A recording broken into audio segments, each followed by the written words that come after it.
Do do do do do do do do do do do do do do do do do do. Hey, I am La Postina. Hold it, wait a minute. I see your lip curling up. Like, who is she? And why she ain't got on no mask? Hey, listen, before we go there, me and that mask, I have had it up to here. Listen, I was standing in line in Walmart the other day. I had my mask on, but all of a sudden I got this huge urge to sneeze. I'm like, oh man, because listen, back in the day, if you sneeze, people would say, hey, God bless you, or gesundheit. Now, people be looking like, oh man. So, yep, I'm like, oh, please hurry up. Please go ahead, give them the money. But before I knew it, when that sneeze builds up, it's going to be loud. And it was, achoo! I went into my stance right away. And I tell you, I looked everybody in their eye like they did it. That's right. So here's the thing, guys. I want us to use our imaginations, okay? I want you to imagine, what if there really is a such thing as a zombie? Zombies have come to take over the world, but they need to eat the brains of humans in order to survive. So here they are, they've come to your block. They in your neighborhood. And people are people running out their house screaming, trying to run with their little kids, and the zombies is eating them up. And you're running too, right? I mean, you running high and you running low, man. And all of a sudden, the zombies are catching up. And you're like, oh my goodness. And the zombie runs right past you. So you got a little dilemma.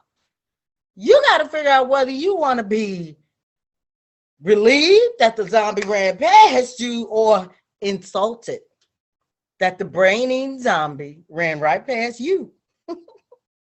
Okay, so hang with me on this, guys. Once again, I want you to think about this because family is important. His family is so important. And we all got that person in our family that, you know what? When you see him coming, you be trying to find the door, right? Because, they kind of crazy. Always got something going on like a whirlwind going on around them. So here's the thing. I want you to close your eyes and think. Think of that person. Let their picture come up in your mind and even think of their name. But now, if you're having a hard time thinking about who it is, it could be that it's you. So anyway, guys, listen, I worked at the post office for 37 years. Hence, La Postina. That's who I am, the mail lady. And the post office, guys, yes, I'm here to tell you, it is a world all unto itself. Yeah, the secret is out now, okay? And in the post office, every mail person, whether they're a mail lady, mailman, mail kid, has their dog story, right? But we believe in taking 15 cents and making $1 out of it. We go with that theory for our dog story. So here's mine. So it consists of 3 characters. There was Buster, Frankie, and me. Okay? So now Buster he's a part pit bull, but he's mixed with Great Dane. Okay, he's like black and white. He's got the black patch over his eye, and his head is always tilted to the side. And oh man, Buster's bark, oh my goodness, you can literally feel it in your chest. The ground shakes. He's like, arr-roo. And I tell you, every day for years, I would walk past that gate, and Buster's like, well, if I ever get out of this gate, I'm gonna tear you to pieces.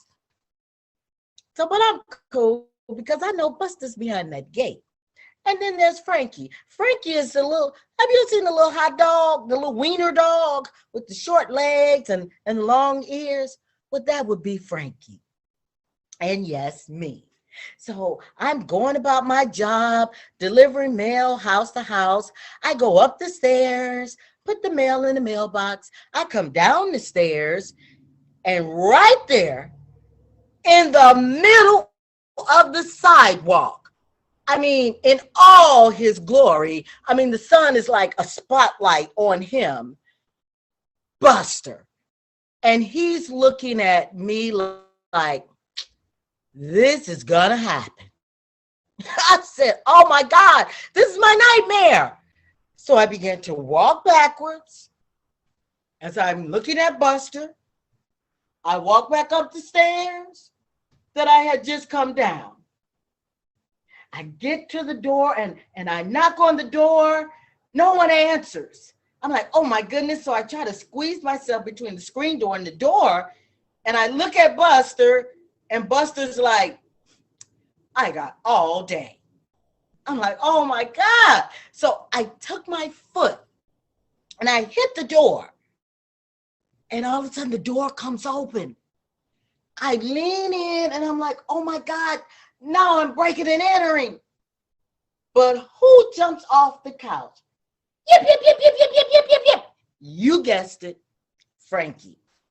So I said to myself, this is like the rock and the hard place, right?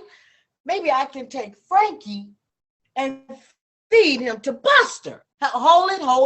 I didn't do it. But yeah, I thought about it.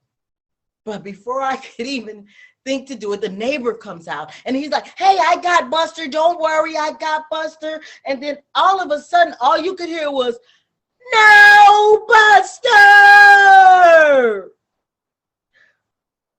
The next time I saw that neighbor, he had a cast on his arm. Buster had got him. So I took it upon myself to, from now on, I said, I'm going to warn my coworkers, especially the young carriers. I'm going to warn them at least once a month. And this is how I chose to do it. Once a month, I would get on the PA and I'd take the mic and I would say, me. Why do dogs suddenly appear every time you go near that gate? Well, he's just like you. He's got a job to do. It's to bite you. So rattle that gate before it's too late. Oops, you're inside. You should have rattled that gate because now it's too late and there's nowhere to run and hide.